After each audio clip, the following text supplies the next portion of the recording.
तो फिर वहाँ पे मैंने जाके देखा तो एक बाहर वाइट बैग में डेड बॉडी थी, और फिर मैंने लेफ्ट में मुड़ के देखा तो मेरे भाई का हेलमेट और वो बैग था। 11:53 में मेरे भाई से लास्ट टाइम बात हुई। मैंने उनको बोला कि मेरे भाई के आप एक बार कॉन्टैक्ट नंबर से लोकेशन ट्रैक कर लो, उसका फ़ोन ऑन है। अगर वो लोग मेरी उस टाइम में मदद कर देते तो मे भी मेरा भाई आज मेरे को जिंदा मिल जाता और थोड़ा जल्दी मिल जाता। 6 थानों में भटका कम से कम। फिर मैं मंगोलपुरी गया, रोहिणी के थाने में गया, सेम बात, सेम रिपीट क्वेश्चन। वहाँ पे एक लेडी कांस्टेबल बैठी थी, तो उन्होंने बहुत गंदी तरीके से बात करी मेरे से, रूडली। तेरा इकलौता भाई नहीं है जो खोया है, हमारे पास औरों की भी कंप्लेंट है और हम ऐसे किसी को ढूंढते छोड़ देंगे। ये देखो कितनी बुरी कंडीशन हो रही है। इस समय लल्लन टॉप कैलाशपुरी में है और कैलाश जहाँ पर कमल का घर है, हम इस समय कमल के घर में ही हैं, जिनकी दिल्ली में एक खुले गड्ढे में गिरने से मौत हुई। उनके भाई हमारे साथ हैं और कुछ दोस्त हमारे साथ हैं। आपका क्या नाम है? मेरा नाम करण है। कब आपको जानकारी मिली इसकी, कमल के बारे में? कब कॉल आया, कब जानकारी मिली? सर देखो, पुलिस की तरफ से मेरे पास कोई कॉल नहीं आया। मेरे भाई का फ़ोन क्या था, कल रात से ही रिंगिंग में था और मुझे लगा था कि इसी होप में कि, तो मैंने सुबह 7:30 बजे के आसपास उसको एक कॉल और करी। पूरी रात से तो मैं कॉल ट्राई कर रहा था। 7:30 के आसपास मैंने कॉल करी, तो फिर कमल ने तो कॉल नहीं उठाई, तो फिर सामने से किसी पुलिस ऑफिसर ने उठा ली। तो उन्होंने कहा कि आपके भाई का ऐसा ऐसा एक्सीडेंट हो गया, आप यहाँ पे आ जाओ, लोकेशन पे आ जाओ। जो हमने कल रात को जो हम बिल्कुल ढूंढ रहे थे जिस रात से, वहाँ पे उन्होंने मेरे को बुलाया। तो फिर वहाँ पे मैंने जाके देखा तो एक बाहर वाइट उसमें बैग में डेड बॉडी थी, और फिर मैंने लेफ्ट में मुड़ के देखा तो मेरे भाई का हेलमेट और वो बैग था। तो फिर उससे मुझे क्लियर हो गया कि हाँ, ये मेरा ही भाई है। रात में क्या घटनाक्रम रहे? क्या पुलिस से आपको कैसी मदद मिली, नहीं मिली? ये भी सुनने में आ रहा है कि कई थानों में आपको बार बार जाना पड़ा। पूरी रात का क्या घटनाक्रम रहा? पूरी रात का ऐसा सीनियर था कि 11:53 में मेरे भाई से लास्ट टाइम बात हुई। उन्होंने बोला कि क्या नाम, मतलब मेरे भाई ने बोला कि मैं 10 डिस्ट्रिक्ट सेंटर आ गया हूँ और 10 मिनट में मैं घर आ जाऊँगा। मैं चल कोई नहीं, तू आराम से आ जा। तो फिर 12:30 हो गया, तो मेरे को टेंशन होने लगी कि अब तक क्यों नहीं आया, कि मोर देन 40 मिनट्स हो चुके हैं और अब तक आया नहीं है। तो फिर मैंने उसको कॉल करी, तो उसका कॉल उस टाइम से अनरिस्पॉन्डिंग आने लग गया। रिंग पूरी जा रही थी बट कॉल मतलब कोई रिस्पॉन्डिंग नहीं हो रहा था उसके कॉल का। फिर मैंने 12:45 अपने फ्रेंड को कॉल करा और मैं 12:50 तक अपने घर से निकल गया उसको ढूंढने के लिए। फिर सबसे पहले मैं डिस्ट्रिक्ट सेंटर ही गया जहाँ पे लास्ट टाइम बात हुई थी। तो वहाँ पे मेरे को रास्ते में 2 वो मिले, वो बीट वाले मिले ऑफिसर। तो उन्होंने बोला कि आप एक काम करो, विकासपुरी चले जाओ और विकासपुरी में जाके एक बारी कंप्लेंट लिखवा लो। देन मैं विकासपुरी स्टेशन गया, तो वहाँ से मेरे को कोई हेल्प नहीं मिली। इवन उन्होंने बस मेरा नंबर और कॉन्टैक्ट नंबर ले लिया और उन्होंने बोला कि जो भी कुछ होगा हम आपको बता देंगे। मैंने उनको बोला कि मेरे भाई के आप एक बारी कॉन्टैक्ट नंबर से लोकेशन ट्रैक कर लो, उसका फ़ोन ऑन है। अगर वो लोग मेरी उस टाइम में मदद कर देते तो मे भी मेरा भाई आज मेरे को जिंदा मिल जाता और थोड़ा जल्दी मिल जाता। क्योंकि अगर वो लोग लोकेशन ट्रैक कर देते, और उसके ना करने के बाद मैं 2 बारी रोहिणी के चक्कर लगा के आया हूँ, बिल्कुल विकासपुरी से 2 बारी। रोहिणी से आना और जाना 2 बारी गया हूँ मैं अपने भाई को ढूंढते हुए, जिस रास्ते से वो आता था।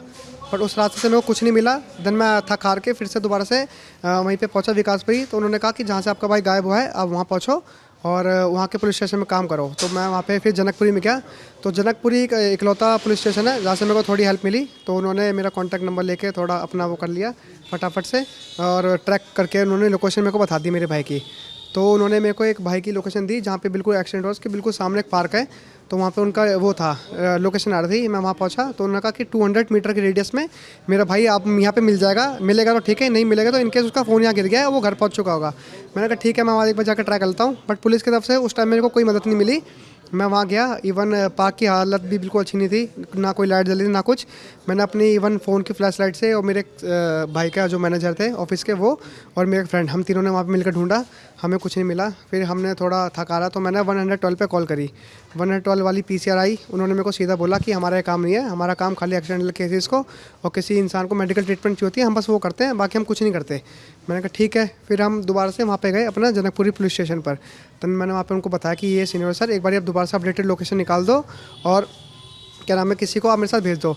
तो वहाँ पे जो सर थे थोड़े कोऑपरेटिव थे, तो उन्होंने मेरे साथ अपना 2 स्टाफ भेजा और मेरे को अपडेटेड लोकेशन भेजी अपने किसी स्टाफ को।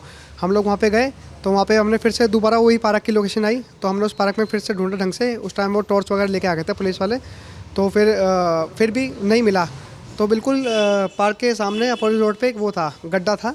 तो कि मेरा रात को वहाँ पे ध्यान पड़ा था, एक बार 1-1:30 बजे के आसपास मैं गया था, बट मेरे पास इतनी विजिबिलिटी नहीं थी और वहाँ की रोड की हालत भी अच्छी नहीं थी। तो उस केस में मैं वहाँ गया तो मैंने ध्यान दिया तो मेरे को कुछ नहीं दिखा वहाँ पे, इसलिए मैं लौट के आ गया। बट पुलिस के अकॉर्डिंग जो इंसिडेंट हुआ है 12:15 12:30 हुआ है और 1:30 के आसपास वहाँ पे सामने एक झुग्गी थी और झुग्गी में एक पर्सन भी बैठा था, 1-2। तो मैंने उनसे ही पूछा कि ऐसा कुछ यहाँ पे एक्सीडेंट वगैरह हुआ है, कोई लड़ाई धड़ाई हुई है। उन्होंने मेरे को मना कर दिया। फिर वहाँ पर रास्ते में गार्ड था, 2 दिन गार्ड मिले मेरे को। मैंने उनसे पूछा, उन्होंने मेरे को सेम कहानी बताई कि कुछ ऐसा नहीं हुआ है और ऐसा कुछ भी नहीं हुआ मतलब आसपास में।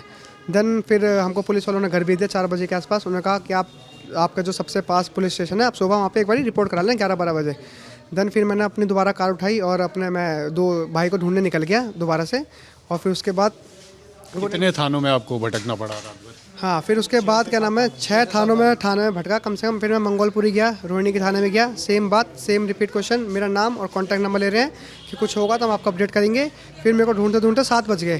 तो 7 बजे मैंने फिर एक लास्ट एफर्ट मारा कि चल एक बार मैं अपने घर के जो पास है मेरा पालम का और डाबड़ी का, सागरपुर का और डाबड़ी का, मैंने वहाँ जाके एक बार मैं ट्राई कर लेता हूँ।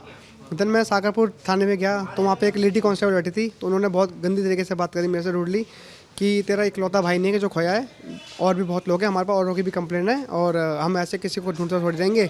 फिर मैं वहाँ से नाराज़ होकर आ गया वापसी। फिर मैं दाबड़ी पुलिस स्टेशन गया, सेम वहाँ पे कोई मेल कांस्टेबल थे। उन्होंने मेरे को बोला तेरा भाई ऐसे अगर फ्लाइट से आ रहा होगा थोड़ी कि हम फ्लाइट की भी चेकिंग करने लग जाएंगे। तो मतलब मेरे को उनका रिस्पॉन्स बिल्कुल अच्छा नहीं लगा। फिर 7:30 का राउंड मैंने अपने भाई को दोबारा से कॉल करी होप में कि अब वो क्या पता फ़ोन उठा लेगा, उठ गया हो, क्या पता कहीं बाहर सो रहा हो। तो 7:30 के आसपास मैंने उसको फ़ोन किया। तो उससे पहले मेरे भाई को उन लोगों ने मतलब गड्ढे से निकाल चुके थे पुलिस वाले, और उसको बॉडी में उसमें वाइट पैकेट में पैक करके रख देता है थैले के अंदर। और फिर उन्होंने बोला कि आप इधर लोकेशन पे आ जाओ, और मैं फिर वहाँ पे पहुँच गया। देन मैं वहाँ पे गया तो फिर मेरे को अपना भाई की वो बॉडी दिखी, तो उन्होंने पैक करके रखी थी सेम, वहाँ पे उसका हेलमेट और बैग रखा था। तो फिर मुझे क्लियर हो गया। ये बताइए कि ये देखो कितनी बुरी कंडीशन हो रखी है।